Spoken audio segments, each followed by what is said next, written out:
रसूलुल्लाह ने अरशाद फरमाया, मुसलमान की नाहिक बेइज्जती करना सूद खाने से भी बड़ा गुनाह है। रसूलुल्लाह ने अरशाद फरमाया, तुम खुद को पाक मत कहो, तुम में से नेक आदमियों को अल्लाह जानता है।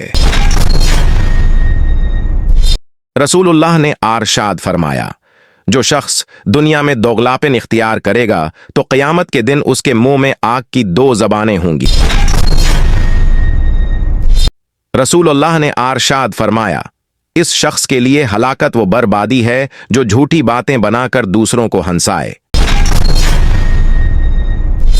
हजरत आस रवायत करते हैं कि रसूलुल्लाह ने अरशाद फरमाया, आजमाइश जितनी सख्त होती है उसका बदला भी इतना ही बड़ा मिलता है।